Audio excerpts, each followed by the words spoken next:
جی سامعین، آپ کا اپنا قاری حاضر ہے ابن صفی کی عمران سیریز کی 24ویں کتاب پاگل کتے کی نئی ایپیسوڈ کے ساتھ۔ مجھے امید ہے کہ آپ یقیناً اردو ادب کی اس منفرد تخلیق سے لطف اندوز ہو رہے ہوں گے۔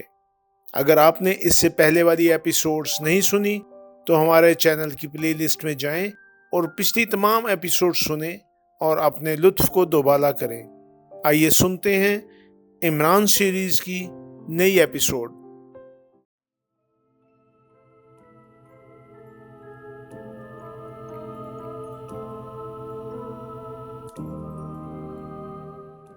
اینک والا ریوالور کا رخ عمران کی طرف کیے ہوئے پیچھے ہٹ رہا تھا۔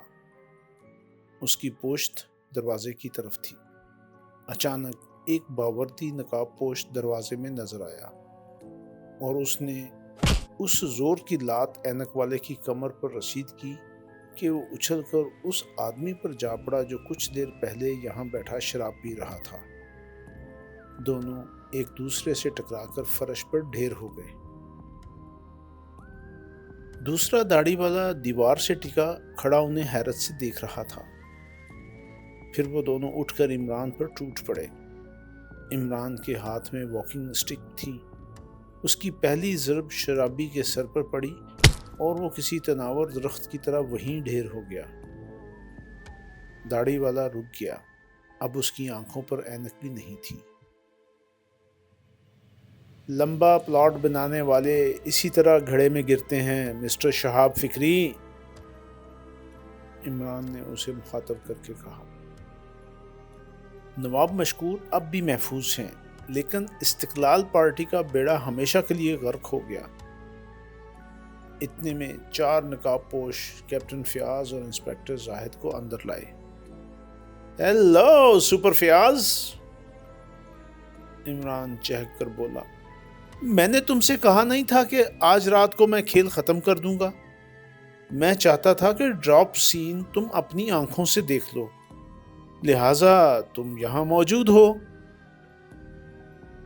مگر تم نے جو کچھ بھی کیا ہے ان شریف آدمیوں کے لیے کیا ہے، عمران نے نقاب پوشوں کی طرف اشارہ کر کے کہا، اور یہ شریف آدمی براہ راست محکمہ خارجہ کو جواب دہ ہیں۔ فیاض کچھ نہ بولا۔ وہ ان دونوں داڑھی والوں کو تیز نظروں سے دیکھ رہا تھا۔ شہاب فکری کے چہرے سے داڑھی الگ کر دو، عمران نے کہا، اور ایک نقاب پوش نے آگے بڑھ کر اس کی داڑھی پر ہاتھ ڈالنا چاہا، لیکن دوسرے ہی لمحے میں وہ زمین پر تھا۔ شہاب فکری نے بجلی کی سی صورت سے اسے اپنی پشت پر لاد کر نیچے پٹک دیا۔ پھر اس نے دروازے کی طرف چھلانگ لگائی، لیکن دروازے پر تو تینوں نقاب پوش اڑے کھڑے تھے۔ شہاب فکری ذرا ہی سی دیر میں بے بس ہو گیا اور اس کی مصنوعی داڑھی نوچ ڈالی گئی۔ آپ تشریف رکھیے نواب صاحب، عمران نے نواب مشکور سے کہا۔ یہ سب کیا ہے؟ نواب مشکور نے بڑھائی ہوئی آواز میں پوچھا۔ یہ سب آپ کی موت کا سامان ہے۔ کیا آپ نے مجھے نہیں پہچانا؟ تم شاید شمشیر آزاد ہو۔ میں نے کسی اخبار میں تمہاری تصویر دیکھی تھی۔ میں نے چڑیا چڑے کی کہانی نظم کرنے کی کوشش کی تھی نواب صاحب، مگر داڑھی کے بغیر گاڑی نہیں چل سکی، لہٰذا یہ مختصر سی… جی ہاں، عمران اپنی داڑھی پر ہاتھ پھیرنے لگا۔ اوہ مسٹر علی عمران، نواب مشکور کی آنکھیں حیرت سے پھیل گئی۔ شہاب کرسی پر بیٹھا ہانپ رہا تھا۔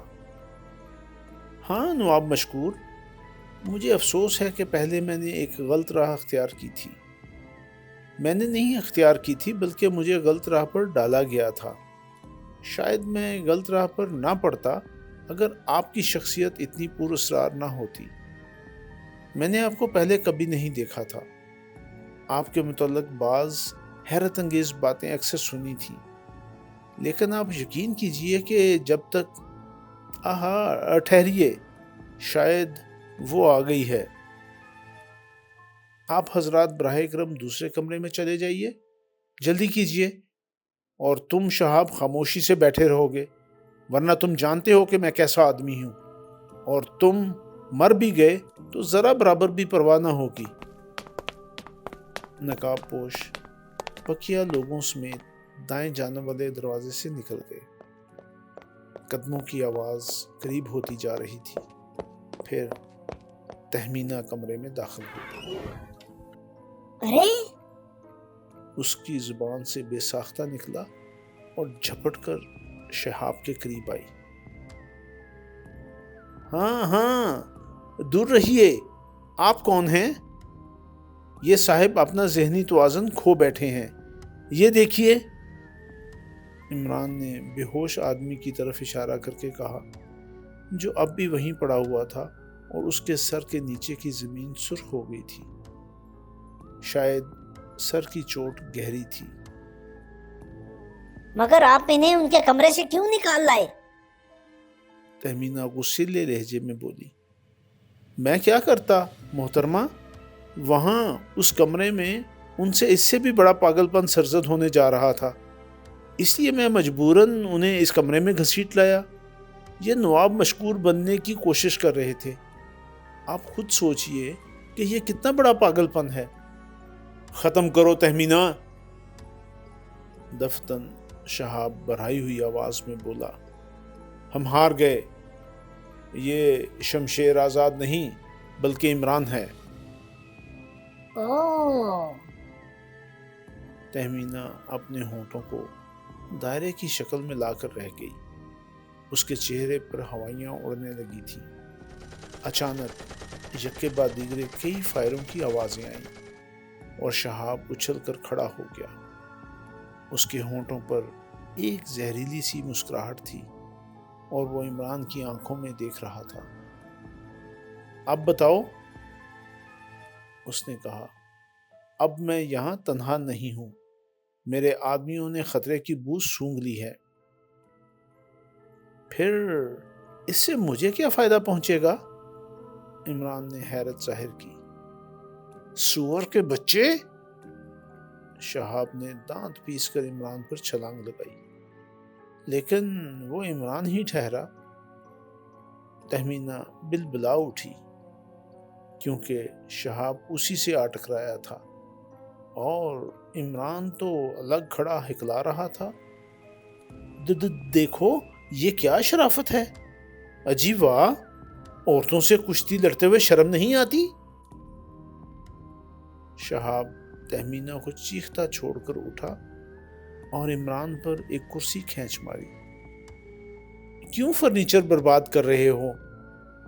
عمران ایک طرف ہٹتا ہوا بولا اور کرسی دروازے سے گزرتی ہوئی دوسرے کمرے میں جا گری۔ باہر سے اب بھی فائروں کی آوازیں آ رہی تھیں اور ادھر شہاب دانت پیس پیس کر عمران پر حملے کر رہا تھا۔ عمران اپنی پرانی عادت کے مطابق اسے صرف تھکا رہا تھا۔ خود اس نے ایک بار بھی اس پر حملہ کرنے کی کوشش نہیں کی تھی، لیکن وہ تہمینہ کی طرف سے غافل ہو گیا تھا۔ ادھر تہمینہ فرش پر دوزانوں بیٹھی ہوئی بے ہوش آدمی کی جیبیں ٹٹول رہی تھی۔ اچانک اس نے اس کی جیب سے ایک پستول نکال کر عمران پر فائر جھونک مارا۔ عمران شاید غفلت میں مار بھی لیا گیا ہوتا، مگر تہمینہ نے غالباً اپنی زندگی میں پہلی بار پستول ہاتھ میں لیا تھا۔ گولی عمران کے نہیں لگی اور وہ ہاتھ ہلا کر دھاڑا۔ ارے کیا تم بھی کسی پاگل کتے کا شکار ہو گئی ہو؟ شاید عمران کا خیال درست تھا، وہ حقیقتاً ہوش میں نہیں معلوم ہوتی تھی۔ اس نے دوسرا فائر کر دیا اور شہاب کے حلق سے ایک کریہ سی چیخ نکلی۔ دوسرے ہی لمحے میں وہ لڑکھڑاتا ہوا فرش پر ڈھیر ہو گیا۔ اتنے میں عمران کی واکنگ اسٹک تہمینہ کی کلائی پر پڑی اور پستول اس کے ہاتھ سے نکل کر دور جا پڑا۔ شہاب فرش پر ایڑیاں رگڑ رہا تھا۔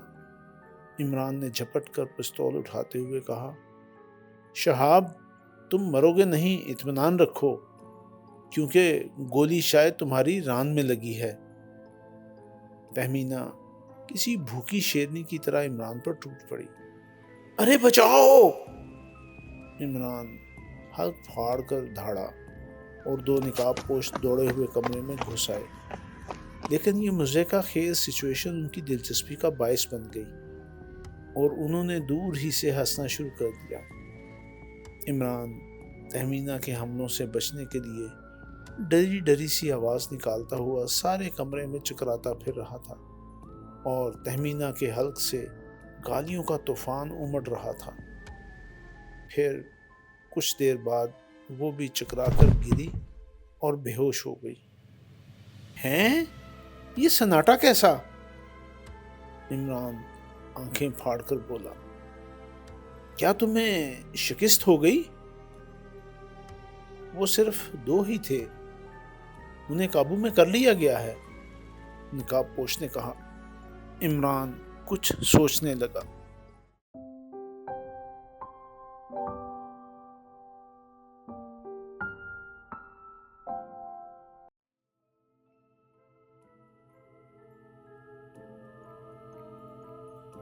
وہ رات آج بھی شہر والوں کو یاد تھی، حالانکہ وہ ہنگامے اب ختم ہو چکے تھے، لیکن اس رات کا ایک ایک واقعہ لوگوں کے دلوں پر نقش ہو گیا تھا۔ عوام کس بری طرح جلائے ہوئے تھے اور گلی کوچوں میں کتے راہگیروں کو بھنبوڑتے پھر رہے تھے۔ وہ منظر تو بڑا ڈراؤنا تھا جب بپھرے ہوئے لوگوں نے نواب مشکور کے محل پر حملہ کیا تھا۔ فوجیوں کی رائفلیں بھی انہیں روکنے میں ناکام رہی تھیں اور محل میں آگ لگا دی گئی تھی۔ حملہ آور مسلح تھے اور وہ فوج کا حصار توڑ کر محل میں گھستے چلے گئے تھے۔ پھر انہوں نے بڑی تباہی مچائی، جو بھی سامنے پڑا اسے گولی مار دی گئی۔ بڑی توڑ پھوڑ ہوئی تھی اور اس کے بعد محل شعلوں کی لپیٹ میں گھرا ہوا نظر آنے لگا تھا۔ مگر اسی رات کو عمران نے وہ کارنامہ سر انجام دیا تھا جسے شاید آئندہ آنے والی نسلیں بھی یاد رکھیں۔ ویسے یہ اور بات ہے کہ کسی نے اس کا نام تک نہ لیا ہو۔ اخبارات نے کیپٹن فیاض اور محکمہ خارجہ کی سیکرٹ سروس کی مشترکہ کوششوں کو سراہا تھا، اور یہ سب کچھ عمران ہی کے ایما پر ہوا تھا۔ حکومت کی طرف سے صرف یہ اعلان ہوا تھا کہ ایک بہت بڑی سازش کا انکشاف ہوا ہے اور وہ لوگ گرفتار کر لیے گئے ہیں جو اس کے ذمہ دار تھے۔ نواب مشکور بے داغ ثابت ہوئے ہیں۔ ایک غیر ملکی جاسوس کا گروہ عرصہ سے یہاں سرگرم عمل تھا اور یہاں اس کی موجودگی کا صرف یہی مقصد تھا کہ موجودہ حکومت کا تختہ الٹ کر استقلال پارٹی کو برسر اقتدار لایا جائے۔ شہاب فکری جس نے پاگل پن کا ڈھونگ رچایا تھا، دراصل اس گروہ کا سرغنہ تھا۔ لوگ مزید تفصیلات کے لیے بے چین تھے، لیکن ابھی تک اس سلسلے میں کوئی واضح اعلان نہیں کیا گیا تھا۔ عمران کو اب فرصت ہی فرصت تھی اور کیپٹن فیاض تو آج کل اس پر بری طرح نثار ہو رہا تھا، کیونکہ اس بار عمران نے اس کا حصہ نکالنے میں فیاضی سے کام لیا تھا۔ سیکرٹ سروس والوں کے ساتھ ہی ساتھ کیپٹن فیاض کی شان میں بھی اخبارات نے کافی قصیدہ خوانی کر دی تھی، لیکن اگر عمران یہ نہ چاہتا تو شاید کیپٹن فیاض کا کوئی نام بھی نہ لیتا۔ بہرحال آج کل وہ عمران سے بے حد خوش تھا اور اپنا زیادہ تر وقت عمران کے فلیٹ ہی میں گزارتا تھا۔ لیکن اس وقت تو اس کے فلیٹ میں نواب مشکور بھی موجود تھا اور عمران کہہ رہا تھا، یہ ایک لمبی داستان ہے نواب صاحب۔ جی ہاں، آپ کا خیال درست ہے۔ وہ کتے جنہوں نے 3 لیڈروں پر حملہ کیا تھا حقیقتاً زہریلے تھے اور ایک خاص قسم کی بو انہیں حملہ کرنے پر مجبور کرتی تھی۔ شہاب کی کوٹھی سے وہ سیال بھی کافی مقدار میں برآمد ہوا ہے جس کی بو کتوں کو جھپٹنے پر مجبور کرتی تھی۔ یہ پلاٹ محض اس لیے بنایا گیا تھا کہ اس سلسلے میں آپ بدنام کیے جا سکیں۔ لوگوں کی توجہ ان کتوں کے سلسلے میں آپ پر مبذول کرانے کے لیے تہمینہ استعمال کی گئی تھی۔ اور سنیے، محض آپ ہی کی ذات نہیں تھی جس نے میری رہنمائی کی۔ اگر میں صرف آپ کے متعلق چھان بین نہ کرتا تو میری رسائی ان غیر ملکی جاسوسوں تک ہرگز نہ ہو سکتی تھی۔ جب میں نے آپ کے متعلق بہت زیادہ چھان بین کی تو مجھے معلوم ہوا کہ موجودہ حکومت صرف آپ ہی کی ذات ہے۔ آپ ہی کی ذہانت موجودہ حکومت کو چلا رہی ہے۔ ساری پالیسیاں آپ ہی مرتب کرتے ہیں اور عوام کے منتخب کیے ہوئے نمائندے ان پر عمل پیرا ہوتے ہیں۔ اور مجھے اس تفتیش کے دوران میں یہ بھی معلوم ہوا کہ ایک بڑی طاقت آپ کے بین الاقوامی رجحانات کو پسند نہیں کرتی اور چاہتی ہے کہ استقلال پارٹی کو برسر اقتدار لایا جائے۔ بس اتنا معلوم ہوتے ہی خود بخود ساری گرہیں کھلتی چلی گئیں۔ مجھے وہ رات یاد آئی جب ہائی سرکل نائٹ کلب میں ایک کتا پنگ پونگ کی میز پر کودا تھا اور میں اس کا تعاقب کرتا ہوا اس آدمی تک پہنچا تھا جس نے اس کتے کو ہلاک کیا تھا۔ وہ آدمی یہی چاہتا تھا کہ اس کا تعاقب کیا جائے۔ بہرحال ان حالات میں ہر شخص وہی کرتا جو میں نے کیا۔ اسی دوران میں تہمینہ اپنے شبہات کا اظہار کرنے لگی۔ وجہ اس نے یہ بتائی کہ وہ شہاب سے محبت کرتی ہے۔ ان لوگوں کو علم تھا کہ میں اکثر پولیس کے لیے کام کرتا رہتا ہوں، لہٰذا انہوں نے اس جال کو پھیلانے کے لیے اور محکمہ سراغ رسانی کے سپرڈنٹ کیپٹن فیاض کو گھسیٹنے کی کوشش کی اور اس میں کامیاب بھی ہو گئے۔ شہاب فکری پاگل پن کا ڈھونگ نہ رچاتا، مگر دشواری یہ تھی کہ اس کے بغیر آپ کے خلاف پروپیگنڈا نہ ہو سکتا، کیونکہ پروپیگنڈا اسے تہمینہ کے ذریعے کرانا تھا، جو ہر کس و ناکس کو اپنے عشق کی داستان سنا کر آپ کے خلاف اپنے شبہات کا اظہار کرتی۔ شہر کے اونچے طبقے میں پہلے ہی سے شہاب اور تہمینہ کے تعلقات کے بارے میں اچھی مگوئیاں ہوتی رہی تھیں۔ بہرحال شہاب بعض اوقات اسی لیے آپ کے میک اپ میں رہا کرتا تھا کہ تفتیش کرنے والوں کو غلط راستے پر ڈالا جا سکے۔ ان لوگوں کی اسکیم کے مطابق استقلال پارٹی نے عوام کی زیادہ سے زیادہ ہمدردیاں حاصل کر لیں اور لوگ آپ کے دشمن بھی ہو گئے۔ شہاب اور اس کے ساتھی یہی چاہتے تھے کہ عوام ہی آپ کو ختم کر دیں، اور اگر حکومت سختی کرے تو لگے ہاتھ بغاوت بھی کرا دی جائے۔ اس طرح موجودہ حکومت کا تختہ الٹ کر ایک ایسی حکومت بنائی جائے جو اس بڑی طاقت کے ہاتھوں میں کٹھ پتلی ہو۔ جب مجھے یہ معلوم ہوا کہ پاگل کتے عام آدمیوں پر بھی حملہ کرنے لگے ہیں تو مجھے یقین ہو گیا کہ اب آپ پر ضرور ہاتھ صاف کیا جائے گا، لہٰذا میں نے آپ کو محل سے نکالنے کا انتظام کیا۔ دوسری دلچسپ بات یہ ہے کہ شہاب اور اس کے ساتھی یہ بھی جانتے تھے کہ میں شمشیر آزاد ہوں، لیکن انہیں اس کا علم نہیں تھا کہ میں آپ کے پیچھے لگنے کی بجائے خود انہی کی فکر میں ہوں۔ مجھے یقین ہے کہ جس کتے نے مجھ پر حملہ کیا تھا زہریلا نہیں تھا، لیکن تھا وہ انہی لوگوں کا پالتو کتا، ورنہ اسے ختم کیوں کر دیا گیا تھا؟ اگر وہ اسے ختم نہ کر دیتے تو شاید وہی کتا مجھے ان کی کمین گاہوں تک بھی پہنچا دیتا۔ ہاں، تو وہ لوگ دراصل اتنے پاپڑ اس لیے بیل رہے تھے کہ آپ کے خلاف رائے عامہ خراب کی جا سکے۔ رومال کا قصہ میرے علم میں لا کر وہ مجھے باور کرانا چاہتے تھے کہ وہ کتوں پر کسی قسم کا نیا تجربہ تھا، اور ظاہر ہے اس شہرت میں نت نئے تجربات کرنے والا آپ کے علاوہ اور کون تھا؟ نواب مشکور نے ایک طویل سانس لی اور عمران کو تعریفی نظروں سے دیکھنے لگا۔ عمران پھر بولا، وہ خوشبودار سیال ایک عجیب و غریب ایجاد ہے جس کی بو پر کتے اپنے حواس کھو بیٹھتے ہیں۔ ہر قسم کے کتوں پر اس سیال کی بو یکساں طور پر اثر انداز ہوتی ہے۔ پہلے میں یہ سمجھا تھا کہ شاید وہ بعض تربیت یافتہ کتوں ہی کے لیے مخصوص ہوگی، لیکن اب یہ خیال بدلنا پڑا ہے۔ کیوں؟ نواب مشکور نے سوال کیا۔ کیونکہ عام آدمیوں میں سے صرف چند لوگ پاگل ہوئے ہیں، بقیہ بالکل ٹھیک ہیں۔ ممکن ہے پاگل ہو جانے والوں کو ان کے مخصوص کتوں نے کاٹا ہو۔ ہاں، وہ لوگ جو پاگل نہیں ہوئے تھے ان کے بیانات کا لب لباب یہ تھا کہ ان سبوں نے راہ چلتے ہوئے اپنے لباس میں ایک عجیب قسم کی خوشبو محسوس کی تھی۔ ہو سکتا ہے کہ کسی ایسے مقام پر ان کے لباس میں خوشبو لگائی گئی ہو جہاں بھیڑ رہی ہو، اور ان کا بیان یہ ہے کہ حملہ کرنے والے کتے دیسی ہی تھے۔ ویسے میں نے عام کتوں پر اس کا تجربہ کیا ہے۔ وہ تینوں لیڈر بھی، نواب مشکور کچھ کہتے کہتے رک گئے۔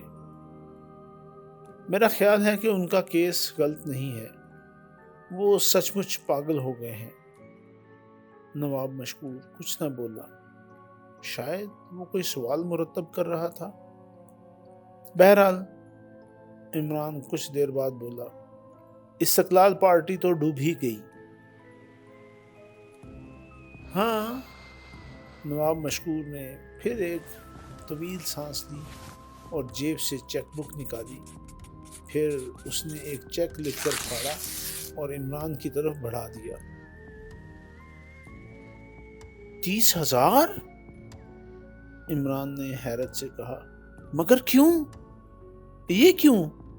نہیں جناب، مجھے افسوس ہے، میں نے یہ کام محکمہ خارجہ کے لیے کیا تھا اور اس کا معقول معاوضہ وصول کر چکا ہوں، لہٰذا یہ رقم میرے لیے قطعی ناجائز ہوگی۔ یہ تو تمہیں لینی ہی پڑے گی۔ نہیں جناب، اس صورت میں تو آپ سے زبردستی ہی وصول کرتا۔ اگر آپ کے خلاف میں نے ثبوت فراہم کیے ہوتے، یقین کیجئے کہ میں آپ سے 15,000 وصول کیے بغیر آپ کو پولیس کے حوالے نہ کرتا۔ یاد ہے نا آپ کو؟ آپ نے مجھے چیلنج کیا تھا۔ مجھے یاد ہے، نواب مشکور نے مسکرا کر کہا۔ بس تو آپ جیتے، میں ہارا؟ عمران دردناک آواز میں بولا۔ نواب مشکور نے زبردستی چیک عمران کی جیب میں ٹھونس دیا۔